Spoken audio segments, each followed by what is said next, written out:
Fala pessoal, estamos começando mais um Cash e hoje a gente vai voltar com o assunto de cirurgia bariátrica, mas hoje a gente vai falar um pouquinho diferente do que a gente falou do primeiro episódio. Hoje a gente vai falar sobre os tipos de cirurgia bariátrica. Estou sempre ao meu lado aqui quando eu trago esse tema com o Dr. Vitor Loverzo, meu amigo e sócio, né, Vitão? É isso aí, tamo junto aí mais uma vez aí. Legal. E hoje a gente vai contar a história de um paciente também nesse episódio, que é o Lucas, né? O Lucão a gente operou hoje, tá fazendo 3 anos que a gente operou ele, né? Exatamente. Não, ele contou pra gente, né? Então a gente tá fazendo um episódio de podcast comemorativo hoje. E a gente vai contar um pouquinho da história dele, de como foi até a decisão da cirurgia. E também vamos falar um pouquinho, né, das técnicas cirúrgicas, né? De como que a gente consegue escolher. Lucão, primeiro, muito obrigado por ter aceitado o nosso convite aqui, de participar. A gente tem muito apreço por você, um paciente que já está há anos com a gente. E, cara, conta pra gente um pouquinho como é que era, assim, você antes da cirurgia bariátrica, né? Como é que você chegou até um nível de obesidade, né? Conta pra galera com quantos quilos você pesava, como é que era a sua rotina antes da cirurgia. Pessoal, tudo bem? Muito boa noite. Primeiramente, um prazer imenso estar aqui com vocês, né? Precursores de eu estar aqui hoje com uma vida totalmente diferente, me ajudaram, contribuíram muito aí nessa minha história nova. Opa. A gente passou por bastante dificuldade, né? Quando eu falo a gente, falo eu e minha família, que acompanharam todo o processo, né? Eu não era uma criança obesa, não tinha problema de obesidade, e adquiri ao longo do tempo alimentação, compulsão alimentar, bebida alcoólica. Com quantos anos você começou a engordar, Lucão? Com 18, 19 anos, quando eu comecei a atuar no varejo e trabalhando com vendas, não queria sair da loja, acabei comendo muito fast food, e aí depois trabalhando de madrugada em obra, e acabou que eu, em vez de ter hábitos saudáveis e buscar outra válvula de escape, acabei optando em comer e desencadeou uma série de outros vícios, como o álcool, e acabou que em praticamente 4 anos eu ganhei 60 quilos. 60 quilos em 4 anos. Você era um cara que praticava exercício antes, né? Até os seus 18 anos, né? Você tem um histórico de que praticava exercício. Sim, gostava bastante de corrida, como gosto hoje novamente, né? Jogava futebol, academia. Aí quando eu engordei, comecei a parar de treinar, parar de fazer as coisas e às vezes ainda tentava arriscar jogar futebol e corria riscos grandes de lesão e até que parei, né? Chegou no Diga de passagem que o Lucão é bom de bola, já vi ele. Já viu no Instagram dele? Direto tá anunciando lá, né? Tá Tá anunciando, né? A verdade eu não sei, mas vou gravar o DVD mas eu lá. imagino que manda bem. Ele só mostra os 15 segundos que ele faz um bom lance, né? Vou botar no DVD, vamos ver. Se alguém quiser contratar, tô aberto pra negociação. E aí, Lucão, quantos quilos você chegou, cara, de peso? Léo, pré-operatório, né? Eu cheguei a 192 quilos. Aí no dia da cirurgia a gente bateu 189, né? Aí, E esse foi o máximo da sua vida? o máximo que eu lembrei de pesar, Vitor. Pode ser que eu tenha chego a mais que isso, em algum momento. Você estava com quantos anos nessa? Quando eu tô com 31 hoje, né? Então, 28. passei parte da minha 28. juventude de adulto aí com um sobrepeso gigantesco. Então vamos dizer que você passou uns 10 anos da sua vida com obesidade, mas ela foi evoluindo para graus, né, níveis maiores aí, né? Sim. E você tinha algumas complicações, né, clínicas, né? Inclusive você me contou que você chegou a um ponto de ficar dormindo no volante, né? Como é que foi essa... E o engraçado, né? A gente só descobre quando a gente para ir no médico e fazer o que é certo. Eu fazia, às vezes, exames clínicos uma vez a cada 2, 3 anos de sangue.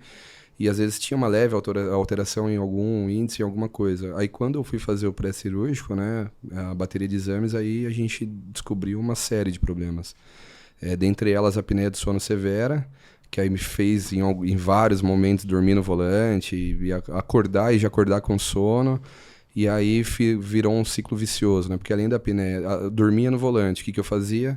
Energético gigante. Aí, lado esquerdo do átrio dilatado. Meu coração inchando por conta de pretensão ali, né? Dificuldade. E aí eu acordava, pegava o carro para ir trabalhar, 40 minutos dentro do carro e começava a dormir no volante. Tive alguns momentos de risco de vida aí. Além disso, a esofagite aguda que me acompanhou durante o final da obesidade, gordura no fígado.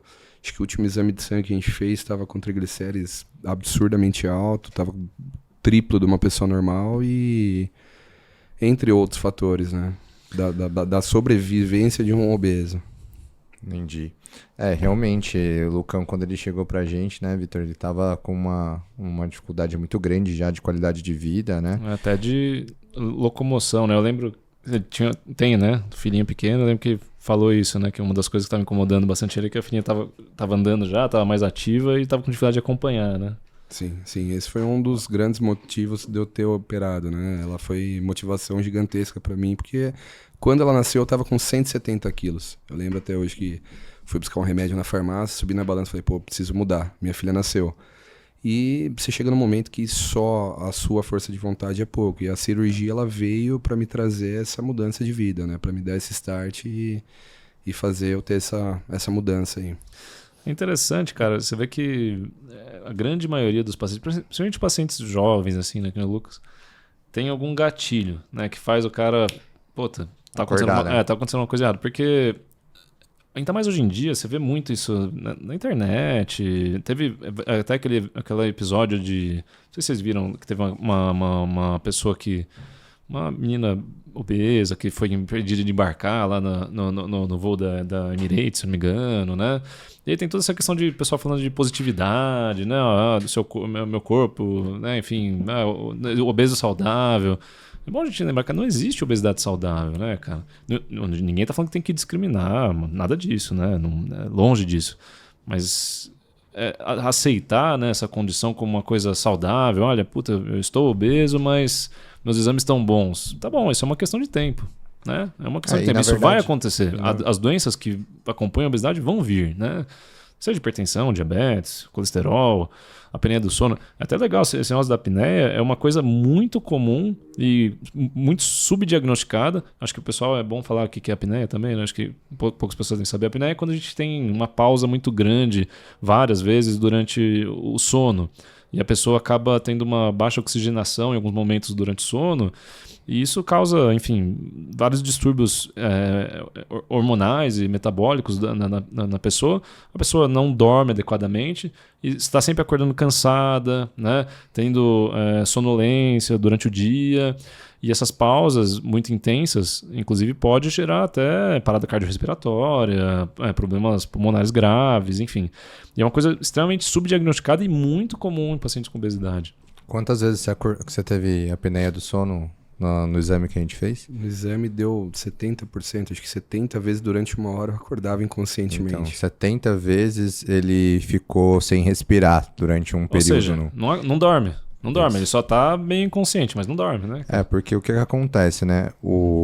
Várias reações, né, do nosso corpo dependem do sono para acontecer. Várias liberações de hormônios, etc. Então, quando você tem esse mecanismo do sono totalmente desregulado, você desregula várias outras coisas, né?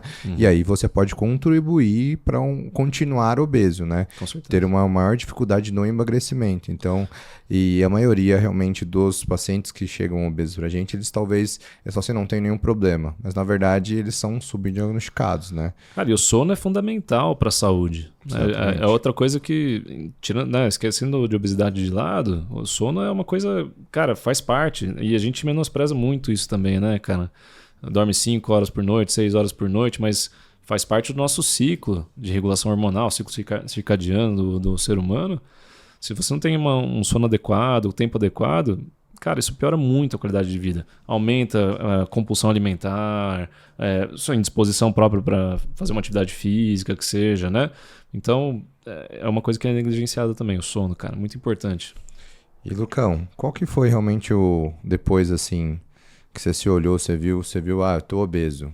Cara, eu vou fazer a cirurgia bariátrica. Você pensou em alguma coisa antes? Você tentou algum tipo de tratamento antes? Como é que foi?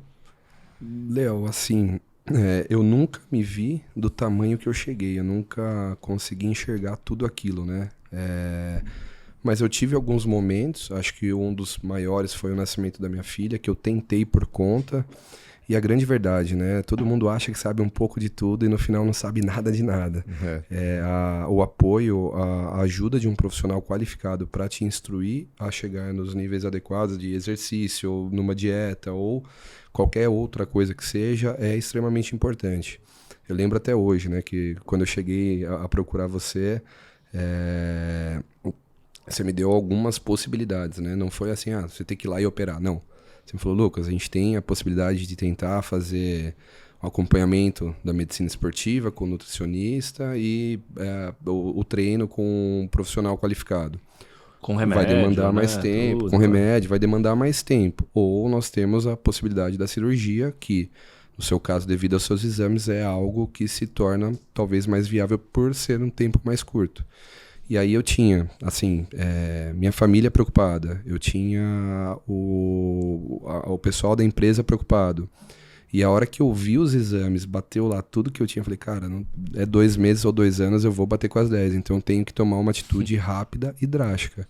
E aí foi o que me despertou a vontade de fazer imediato a cirurgia, tanto é que foi muito rápido o processo, assim, né, para a tomada de decisão e acontecer a cirurgia. Aí você operou antes do Natal, né? Véspera de Natal, Véspera cara. de Natal, Isso né? mostra, 3 né? dias antes do Garra, Natal. né? Tá decidido, né, cara? Decidido, porque às vezes Legal. fala assim, não, deixa pro ano que vem, né? Eu tive um paciente que a gente operou recentemente, Vitor, e aí ele tinha um auditor do convênio, falou pra ele, não, porque você não passa o final de ano, não sei o quê. Verdade. É complicado. Mas, pessoal, acho que uma das coisas que foi muito importante o Lucas falar que eu sempre realmente, em todas as consultas, eu dou opção para o paciente, né? Você pode tanto fazer o tratamento clínico quanto o tratamento cirúrgico. E eu vejo, às vezes, vários profissionais de saúde, às vezes até acusando da cirurgia como algo maléfico, né? Alguma coisa nesse sentido, que parece que não deixa a pessoa tentar, nem nada nesse sentido.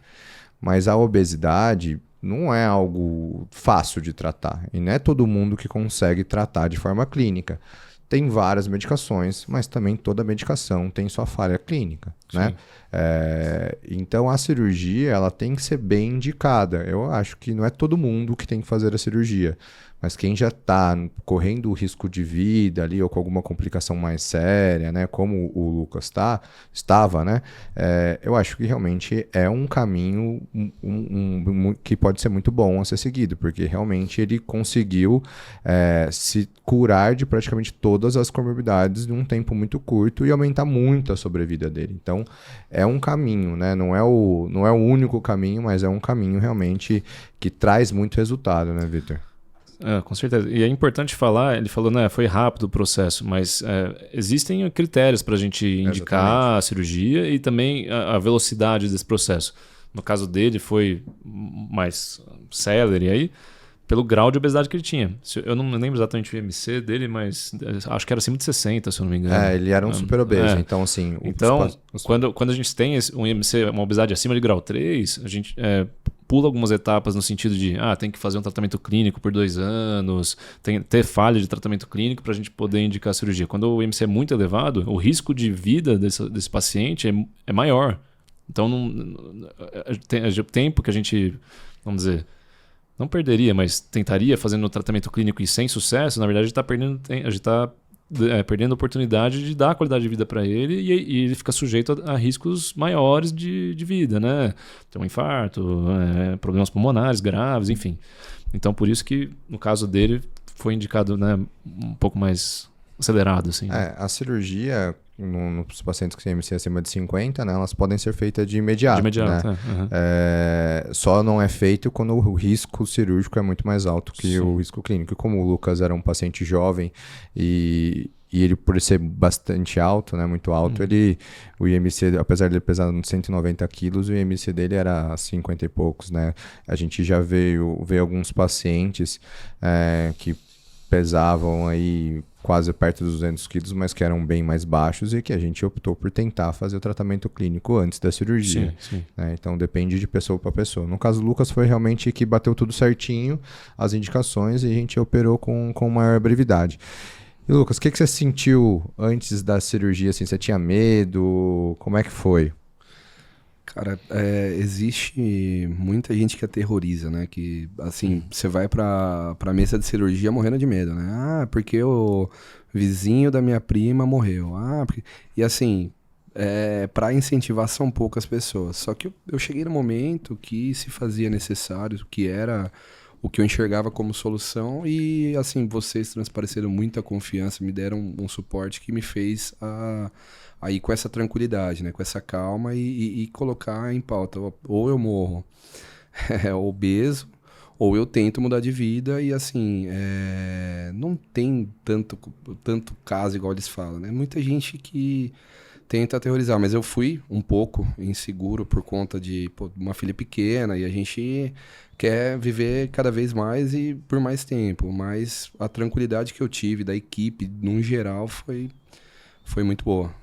E, Lucão, assim, se você for pensar, assim, da sua saúde hoje, assim, na sua opinião, valeu muito a pena? Não tem nem muito o que falar, né, Léo? Assim, eu tenho...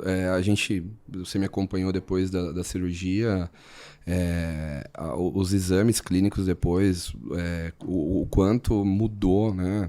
Estrutura física, os exames de sangue, tudo. Não tem mais problema com sono, não tem mais problema com triglicéridos, não tem mais problema com esofagite. É uma vida nova, né? E você conseguiu voltar a correr também? Conseguiu voltar a jogar bola, né? Sim. 3 anos de operado, são mais de 100 quilos no ápice aí de emagrecimento, algumas provas aí, meia maratona, a gente teve uma mudança significativa de vida, de qualidade de vida, né? De vida, na verdade, né? Porque o obeso, no grau que eu cheguei, ele sobrevive, ele não vive, né? Então, tem uma grande diferença nisso tudo. Quantos quilos você chegou a pesar? Depois da cirurgia, o menor peso? O menor foi 89 quilos. 89 quilos. Você acabou tendo um pouquinho de reganho agora, recentemente? Sim, tô pesando em torno de 104, 105 quilos aí. Tá, legal. E hoje você tá com 105, né? Isso. Né? Legal. Isso. E assim, cara, voltar a correr assim pra você foi... Surreal.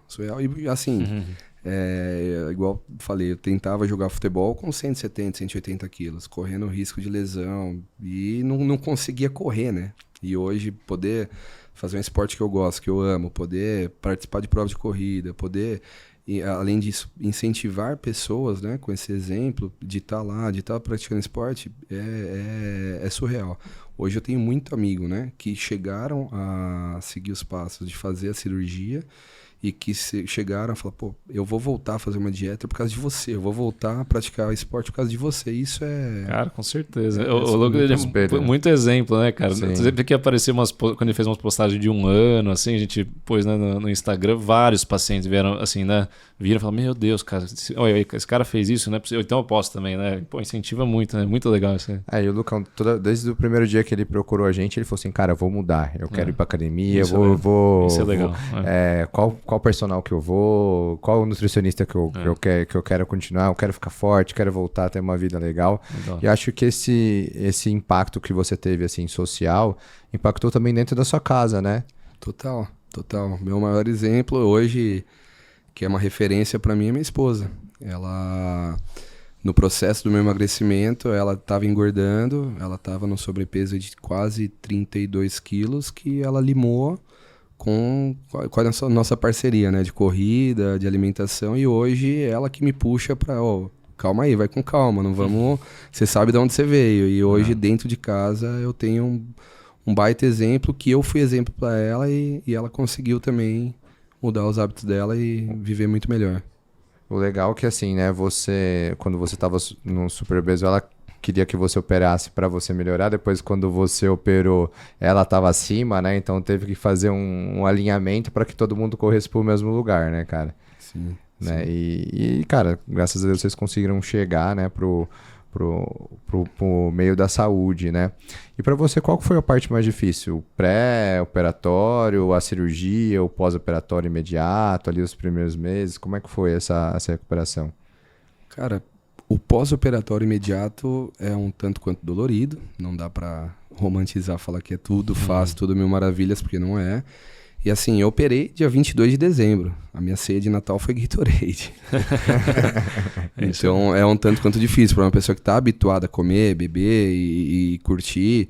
E é um trabalho psicológico mesmo. Os primeiros 3 meses, a socialização, né? Você chegar no churrasco, você está habituado a beber e comer, você não beber, era muito difícil isso para mim. Mas aí a gente foi trabalhando e foi mudando os hábitos e aí vendo o resultado. Eu acho que o A maior mudança do mindset acontece na hora que você começa a enxergar o resultado, na hora que você sobe numa balança, na hora que você pega uma roupa que você tinha lá e começa a entrar, começa a encaixar, e você fala, não, vale a pena, eu vou sofrer um pouquinho aqui, vou ficar um pouquinho sem socializar e vou fazer valer a pena. Legal. E a cirurgia que a gente acabou optando por fazer nele foi o bypass, né, Vitor? Foi, a gente fez o bypass gástrico. O bypass é uma cirurgia excelente. Assim, a gente tem várias técnicas, né, de cirurgia bariátrica hoje regulamentadas, né? E o bypass é uma cirurgia já bem estabelecida, muitos anos. É a cirurgia ainda mais feita no mundo, né? No Brasil também. E a gente optou no caso dele pelo bypass por algumas coisas, né? A questão metabólica, né? Ele tinha um componente metabólico muito intenso aí, questão de colesterol, esteatose hepática, tudo bem descompensado no pré-diabetes e tal. Esofagite, né? Ele tinha um refluxo importante, né? Então, são alguns dos critérios que a gente leva em consideração aí para indicar um tipo de técnica. Eu acho que foi acertado, né? Vendo o resultado aí, foi legal. E uma coisa bacana, assim, de falar até para o pessoal que está ouvindo, ele chegou num peso mínimo, foi 89, você falou, né? 89. Hoje tá ali com 100 e pouquinho. Isso a gente não considera reganho, porque ele teve uma perda de peso de mais de 100 quilos, né? Então, considerando o excesso de peso em relação à altura dele, que seria 100 quilos mais ou menos, né? Em relação à sua altura, você está com quanto de altura? 1,86. Você tinha ali uns 100 quilos mais ou menos. Então, ele perdeu praticamente 100% do excesso de peso, né? E a gente considera reganho quando a pessoa ganha mais de 50% do excesso de peso, né? Então, isso que ele teve, na verdade, chama de retomada, que é natural depois de 2, 3 anos da cirurgia, a pessoa ter uma retomada de peso de até 10%. Passou um pouquinho, mas assim, também eu entendo que deve ter trabalho, né? Faltou um pouquinho nos treinos e tudo mais, mas é perfeitamente corrigível, isso é só acertar o curso aí, né? Mas é legal de falar que é natural, isso acontece mesmo depois de um tempo da operação. Agora o reganho não, o reganho é uma coisa patológica. Se aconteceu, é porque está alguma coisa errada, né? Ou voltou a ter hábitos não saudáveis, não está praticando atividade física, psicologicamente deve ter algum problema, voltou a ter compulsão, enfim, aí isso tem que ser, por isso que é sempre importante fazer o que ele sempre faz, né? Tá por perto da gente pra gente identificar essas coisas no início, né? Uhum. E atuar, né? E como que é a técnica do bypass, assim? Explica um pouquinho pro pessoal. Não, bypass em inglês significa pular, né? Então a ideia, quem desenvolveu a técnica aí já faz mais de 30 anos, a ideia era fazer o quê? Que o alimento percorresse menos caminho no nosso organismo. Então ele teria que ter menos espaço ali para ser digerido. Então a cirurgia a gente consiste em fazer o quê? A gente faz duas coisas. Uma redução do tamanho do estômago, né? E um desvio intestinal. Então a redução do estômago é o primeiro passo da cirurgia. A gente vai lá, pega o estômago inteiro, depende da pessoa, mas também é um reservatório de 1,5 litro a 2 litros, né? A gente vai lá e faz uma redução dele. Pega uma parte dele, separa do estômago, né, inteiro e confecciona um novo estômago. E esse novo estômago vai ter em torno aí de 100 ml, 50, 100 ml, dependendo do tamanho que pode ficar. E aí a gente pega um intestino lá de baixo e sobe ele e junta lá em cima. Então isso faz o quê? Faz a comida cair nesse estômago pequenininho, cair diretamente no intestino e pular uma grande parte do que ela iria percorrer naturalmente, né? E quando a gente faz esse desvio intestinal, a gente junta um componente desabsortivo na cirurgia. Então ela é uma cirurgia mista, né? Uma cirurgia restritiva, a gente está diminuindo o tamanho do estômago, e desabsortiva porque a gente está fazendo o alimento percorrer menos intestino, né? Hoje, como eu disse, a cirurgia evoluiu muito, era cirurgia convencional, aberta, tinha outras coisas que a gente usava, anel e tudo mais. Hoje a gente não usa mais com frequência, maiores, né? Então hoje é uma cirurgia muito estabelecida porque a gente já sabe os desvios que funcionam, a quantidade de intestino que a gente pode desviar, para não ter problemas que antigamente existiam, né? A questão de diarreia, desabsorção, desnutrição e tudo mais. Mas ela é uma cirurgia, então, metabolicamente, que é o que a gente queria no Lucas, muito intensa. Ela melhora muito, principalmente o controle de diabetes, colesterol, esteatose hepática. Tá níveis pressóricos também. Pressão alta, enfim, tudo isso vai junto. E ela promove, assim, quem tem uma obesidade avançada, né, um super obeso e tal, ela promove uma perda de peso maior comparado com outras técnicas. Então, acho que foi uma boa indicação. O bypass ela é muito falada, a gente até realmente é criticada pela essa parte de desabsorção. O que a gente vê na prática clínica é que o paciente pós-bariátrico, pós-bypass, alguns deles nem precisam utilizar uma quantidade tão absurda de vitamina C, ele tem realmente uma alimentação saudável, tá? Claro, salvo em alguns casos que essa pessoa pode ter até uma tendência genética a não absorver bem algum tipo de vitamina, mineral, e a gente tem que fazer algumas reposições, às vezes endovenosas, às vezes intramusculares, né? E também, na maioria das vezes, só a parte oral mesmo já é suficiente, né, para esse paciente. E depois a gente vê que os exames de sangue ficam normais, né? Não tem uma desabsorção tão grande assim como muitos falam, ou já se falou. Vale lembrar que nos tempos mais para trás a gente fazia alguns outros tipos de cirurgia, né, com desvios maiores. Então essa cirurgia sim causava uma grande desabsorção, né? Inclusive a gente até corrigiu já algumas pessoas que tinham feito, né, esse tipo de cirurgia, a gente realmente já transformou no bypass com grande sucesso, não só metabólico como também de reemagrecimento. E Lucão, todo mundo fala que depois da cirurgia fica com uma cara de que tá doente e que tá com as vitaminas baixas. Como é que você tá hoje de exame de sangue, de cara, de dia a dia, contra pro pessoal? A cara vocês me falam, se tá com cara de doente. Eu acho que não, pô. Eu não me vejo com cara de doente, mas os exames batem 100%.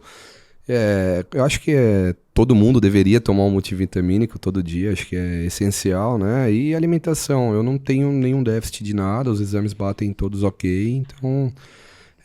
não tenho nenhum déficit devido à cirurgia. E fala uma coisa, questão de alimentação, Lucas. Você teve alguma dificuldade, cara? Por exemplo, um dos medos das pessoas é esse, né? Cara, vou comer, vou passar mal, não vou mais poder comer, né? Vou ter que só tomar sopinha. Teve isso pra você? Você teve alguma dificuldade? Fala aí. É um processo de readaptação, né? No começo você não consegue comer em grandes proporções, você come muito menos do que o convencional.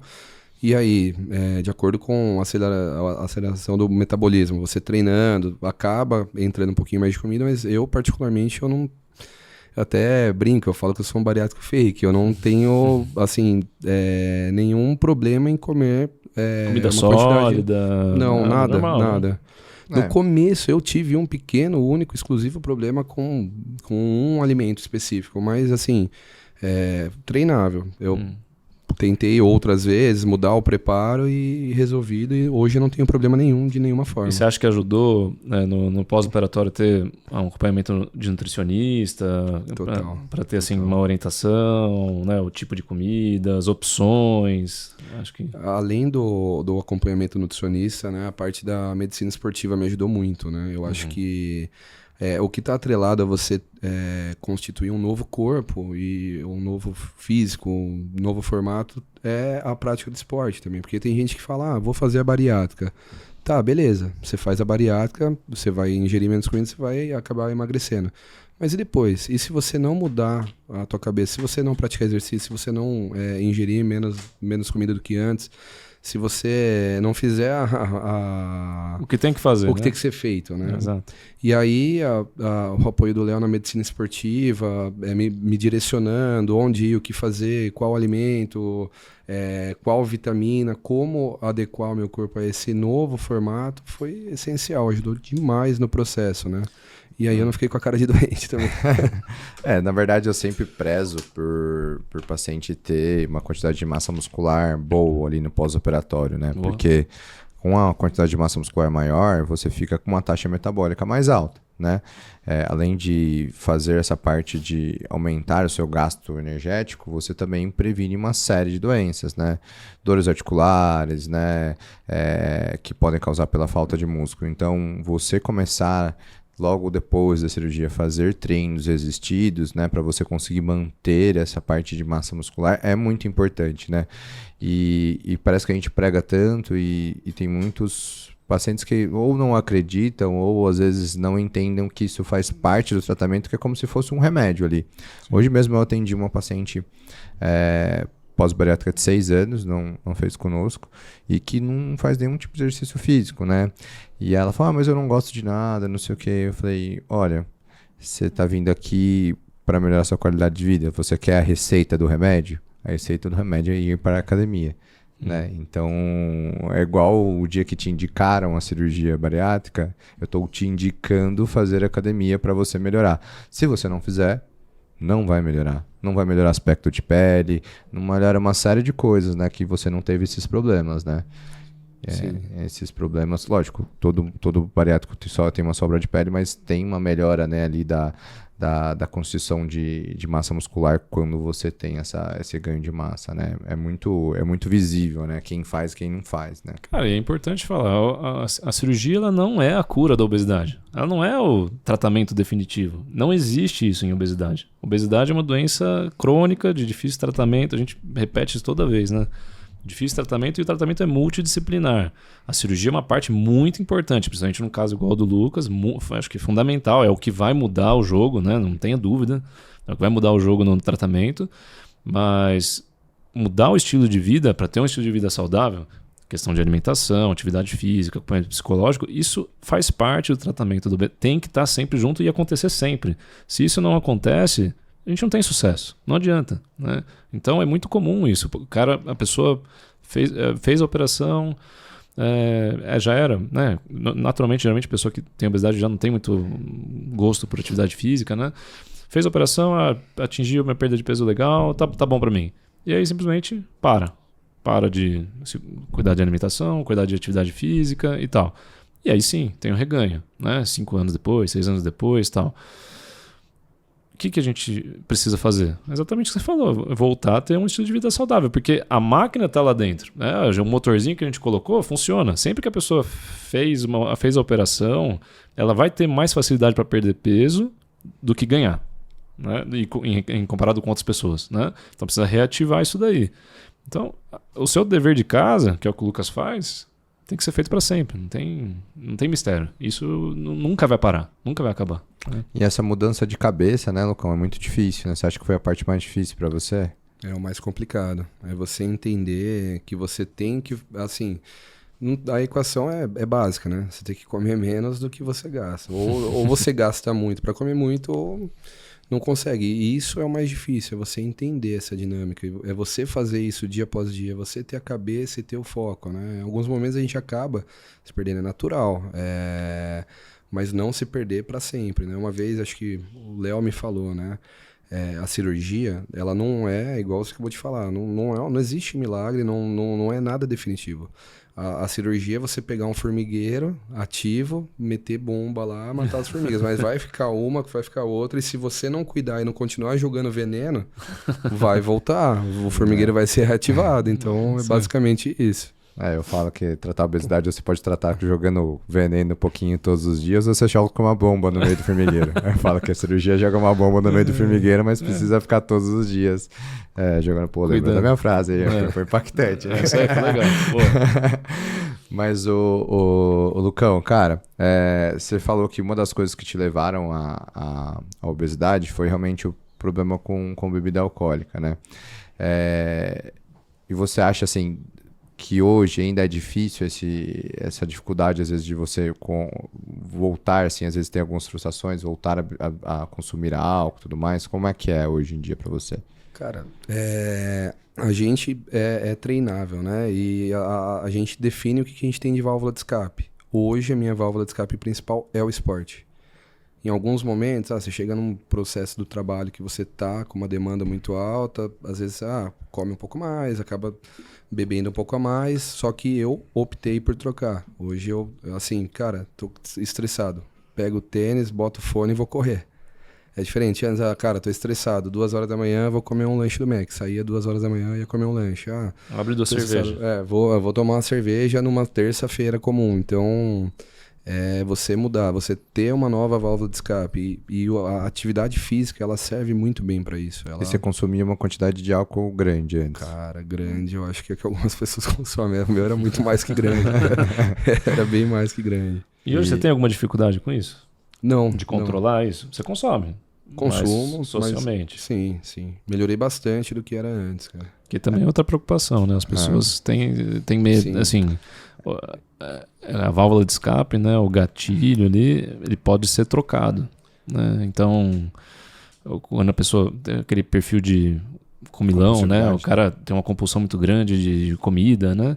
Faz a operação e às vezes passa naquele período dos primeiros meses que tem um pouco mais de dificuldade, e aí o cara troca a compulsão por uma bebida alcoólica. Isso é muito perigoso. Por isso que é importante o acompanhamento psicológico, né? Tá perto aí da gente aí. E o álcool, né, pessoal, ele, além de ele ser um alimento que ele é calórico, né, ele é chamado de uma caloria também vazia, porque ele, a parte para metabolizar esse álcool, ele, realmente você gasta uma grande quantidade de energia, mas, por exemplo, quando você toma cerveja ou uma grande quantidade, né, desse alimento, além dele fazer com que você engorde, porque você está consumindo aquela caloria, ele pode prejudicar a absorção de alguns alimentos, né, mudar hormônios dentro do corpo, que isso é o pior dos cenários, né? Sim. E Vitão, cara, a gente acabou falando do bypass, hoje tem alguma outra técnica que a gente também faz bastante, né? Uhum. Qual que é a outra técnica, cara? A gente faz bastante o sleeve, né? Ou gastrectomia vertical. Então, hoje, por exemplo, é a cirurgia mais feita nos Estados Unidos, né? Em torno de 90% dos procedimentos é feito dessa maneira lá. Ela é um pouco diferente, então sleeve em inglês significa manga. Na verdade, até hoje eu não sei por que deram esse nome, mas enfim. Eu gosto mais do nome de gastrectomia vertical, porque é isso, a gente pega o estômago, que tem o formato de um bolsão, né? E a gente recorta ele e o estômago fica no formato de um tubo, né? Ele fica tubulizado. E, então a gente diminui o volume do estômago em torno de 80%, né? 85%. E é uma excelente cirurgia também, né? Ela, apesar de só ter o mecanismo antigamente, né? Se achava que ela como só mexia no estômago, ela era uma cirurgia só restritiva, e a gente viu com o passar dos anos que coisas só restritivas não têm bom resultado, né? A questão toda é que quando a gente faz essa modificação do estômago, a gente retira uma parte muito importante dele, que é o fundo do estômago, e lá é uma região que produz muitos hormônios que estão relacionados à fome e metabolismo de insulina e outros hormônios menos comuns, mas que são as incretinas também, que melhoram muito o tratamento, né? Então, aumenta a saciedade, inibe o apetite, melhora o metabolismo de glicose e tudo mais. Então ela é uma cirurgia com componente metabólico, não é só restritiva, né? Cara, a gente tem feito bastante, né? Acho que a gente tem uma estatística meio a meio, né? A gente não tem muita preferência por uma técnica ou outra. Eu acho que não existe isso é fato. Não existe uma cirurgia melhor, né? Existe uma cirurgia mais indicada para cada caso, né? E é legal que o Lucas falou, você escolher uma equipe, né? um profissional que tem essa capacidade, tem essa competência de saber indicar o melhor procedimento para você, né? Confiar nele, é claro, e ter essa possibilidade de oferecer os diversos tipos de procedimentos, né? Para cada caso. Já teve pacientes que se indispôs comigo por causa que ela queria quer fazer uma tal tipo de cirurgia. Outra. E assim, a gente tem que avisar, né, que existe essa dificuldade, né, assim, às vezes tecnicamente, né, às vezes o seu paciente tem uma hernia de hiato grande, né, pode contraindicar um sleeve, um refluxo muito importante como o Lucas tinha, né, a gente sabe que parte do refluxo melhora com o emagrecimento, né, mas nem sempre o refluxo é só relacionado à obesidade, né, às vezes tem uma dificuldade ali realmente na passagem, né? Então quando você faz o sleeve, você dificulta um pouquinho essa passagem, porque você tuneliza, né, o estômago, né? E diferente do bypass, que você deixa uma passagem mais reta ali para o alimento, né? Então, geralmente pessoas que tinham um refluxo muito importante antes, quando faz o sleeve, pode piorar esse refluxo, né? E aí já teve pacientes que tiveram até que transformar, né, o sleeve num bypass por conta do refluxo. Então, são situações que a gente tenta minimizar, né, o risco de ter qualquer complicação. Então, por isso que a gente tenta ser bem imparcial, tanto a uma técnica quanto outra, expõe muito claro para o paciente, né, falar, você tem esse ponto positivo para fazer essa técnica, esse ponto negativo para fazer essa técnica, vamos escolher aqui em conjunto, né? Como a gente sempre fala, não existe, né, uma cirurgia que é superior a outra. Tanto uma quanto outra dá certo, tem pontos bons, pontos negativos, né? E o sleeve tem vários pontos bons também, né? A gente acabou puxando um ponto negativo, né? Mas eu acho que você falou bastante dos pontos bons. Então, é uma cirurgia que não tem desabsorção praticamente nenhuma, né? O paciente fica com um quadro de saciedade muito bom, tem uma perda de peso muito boa. Então... Controle de vitaminas é melhor, tranquilo, né? Assim, mais fácil de controlar, né? Cara, a gente precisa... E essa decisão tem que ser compartilhada. Sim. Existe casos, né, que a gente, infelizmente, não dá para compartilhar, né? O paciente tem uma contraindicação formal para um tipo de cirurgia. Então, a gente vai fazer aquela. Não dá para deixar você falar sua opinião, escolher, né, conversando com o paciente. Mas é a minoria dos casos, né? A grande maioria é sempre bom. A gente sempre faz isso aí junto, né? A gente explica os pontos positivos, os pontos negativos, né? Por que a gente acha melhor esse e aquele, e vamos ouvir o lado do paciente também, porque ele tem uma experiência também para falar com a gente. Tem um amigo, meu pai, enfim, alguém... E outra, a gente tem muito conteúdo hoje para ele assistir, para ele realmente ver, né, que ele pode fazer uma cirurgia ou outra com um grande sucesso, né? Exatamente. Pessoal, acessa o nosso canal no YouTube, hein, para ver essas coisas aí. O meu canal, o canal do Vitor, tem bastante coisa lá. E a gente está sempre à disposição também para tirar, né, as dúvidas. Mas é importante que antes da cirurgia a gente faz esse preparo, né? Então o paciente faz exame de sangue, passa com vários profissionais, faz todos os ultrassons, faz a endoscopia que é necessário. E aí depois que esse compilado de resultados a gente consegue apontar qual que é o melhor para ele, né? Qual é o melhor dos mundos. Mas é isso. Vitão, cara, acho que foi de grande valia o papo. Não sei se você tem mais alguma coisa aí para levantar. Não, cara, eu só tenho, na verdade, agradecer o Lucas, cara. É muito legal participar dessa transformação das pessoas, né, cara? Eu gosto muito de ver depois. O durante e o antes é estressante para todo mundo. O paciente fica preocupado, tem enfim, ansiedade de família, cônjuge, irmão, preocupação com risco de cirurgia e tudo mais. Mas depois que passa tudo isso, né, parece que é tão legal de ver, né, que as pessoas felizes, o resultado tão bom. E assim, só parabenizar, porque o Lucas, cara, desde o começo foi exemplar, nunca tivemos nenhuma dificuldade com ele. Não. E sempre, acho que a gente também fez nossa parte, a gente sempre esteve junto aí no processo para ajudar. Então, fico muito feliz e, cara, que você continue servindo de inspiração para outras pessoas tratarem essa doença aí, que realmente é uma doença muito difícil, né? Eu tenho uma última pergunta, cara. Qual que são as próximas provas do ano que vem? E se eu vou poder te ajudar aí a correr melhor ano que vem? Já tem uma em janeiro já, hein? Claro. É muito legal contar com profissionais qualificados, com pessoas qualificadas como ser humano, igual vocês dois, que foram essenciais no processo. Me deram suporte em todos os momentos, em todos os horários. Eu lembro de ter ligado pro Léo no dia do Natal, cara. Me atendeu de bate-pronto. Isso é difícil de encontrar em um profissional. Essa empatia com o paciente. Isso é essencial. E, vamos retomar 2023 aí com tudo. E espero continuar contando com vocês aí. Qual que vai ser a corrida que você vai fazer já em janeiro? Desafio do Guerreiro em Americana. Tua cidade. Vou pra lá de novo. Fui ano passado. Quantos quilômetros?